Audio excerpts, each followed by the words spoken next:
আসসালামু আলাইকুম, কেমন আছেন সবাই? আজ আমি হাতে মেখে কচু শাকের ভর্তার রেসিপি নিয়ে এসেছি। আশা করছি আজকে আমার এই কচু শাকের ভর্তার রেসিপিটি আপনাদের ভালো লাগবে। আর এভাবে কচু শাক ভর্তা করলে খেতে কিন্তু অসম্ভব মজা হয়। আর কচু শাকে প্রচুর পরিমাণ আয়রন আছে। প্রতিদিন খাবার তালিকায় আপনি এই কচু শাকটি রাখতে পারেন। চলুন শুরু করা যাক কীভাবে আমি এই কচু শাক ভর্তাটি তৈরি করেছি। আর খুবই অল্প সময়ে ভর্তাটা তৈরি হয়ে গেছে। কচু শাক ভর্তা করার জন্য প্রথমে আমি 5-6টির মতো শুকনো মরিচ ভেজে নিয়েছি। আর এই কচু শাক ভর্তায় শুকনো মরিচটা দিলে খেতে ভালো লাগে। এখন আমি একই ফ্রাই প্যানে দিয়ে দিচ্ছি 5-6টি কাঁচামরিচ আর দিয়ে দিচ্ছি একটি মাঝারি সাইজের রসুন।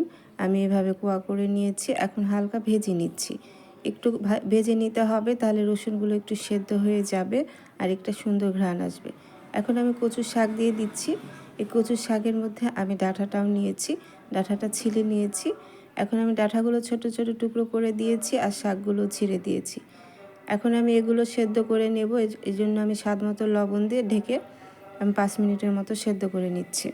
5 মিনিট পর ঢাকনা উঠে আমি আবার একটু নেড়ে দিচ্ছি। এখানে কোনো পানি দেওয়ার প্রয়োজন নাই। কচু শাক থেকে কিছুটা পানি বের হবে। আর আপনাদের কচু শাকে যদি পানি না বের হয় তাহলে কিছুটা পানি দিতে পারেন, তবে পানিটা কিন্তু পুরোটাই শুকিয়ে নিতে হবে। এভাবে আমি নেড়ে চেড়ে ভালো করে সেদ্ধ করে নিচ্ছি। অবশ্যই সেদ্ধ করে নিতে হবে। খেয়াল রাখতে হবে যাতে পুড়ে না যায়। নিচে যদি লেগে যায় তাহলে ভর্তাটা খেতে কিন্তু ভালো লাগবে না। দেখতে পাচ্ছেন নিশ্চয়ই শাক থেকে কিছুটা পানি বের হয়েছে আর রসুন শাক সবই কিন্তু সিদ্ধ হয়ে গেছে। এক টুকরো তেঁতুল দিয়ে দেব। তেঁতুল দিলে আপনার ভর্তাটাও খেতে ভালো লাগে আর মুখও ধরবে না। এখন আমি এক টুকরো তেঁতুল দিয়ে দিচ্ছি। দিয়ে এখন আমি নেড়েচেড়ে খুব ভালো করে পানিটা শুকিয়ে নেব। আর শাকটাও এখানে 50%-এর মতো ভর্তা হয়েই যাবে। এখন আমি নেড়েচেড়ে চুলার জালটা মিডিয়াম রেখে এভাবে ঢেকে ঢেকে সিদ্ধ করে নিচ্ছি। শাকটা কিন্তু খুব ভালো করে সেদ্ধ করে নিতে হবে। আর কচুর শাক কিন্তু এমনিতেই অল্প হয়ে যায়। দেখে নিশ্চয়ই বুঝতে পারছেন যে শাকগুলো একবারে অল্প হয়ে গেছে আর রসুনও সেদ্ধ হয়ে গেছে। শাকটাও খুব ভালো করে সেদ্ধ হয়ে গেছে।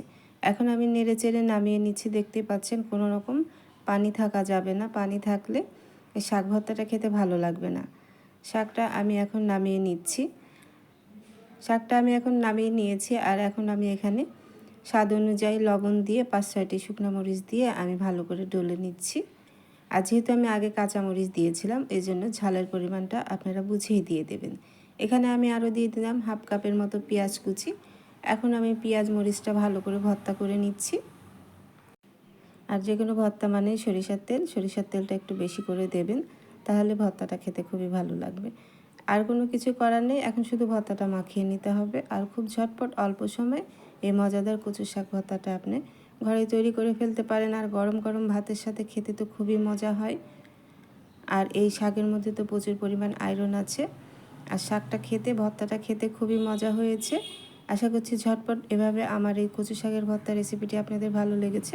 রেসিপিটি ভালো লাগলে অবশ্যই চ্যানেলটির পাশে থাকবেন ও একটি লাইক কমেন্ট শেয়ার করে দেবেন।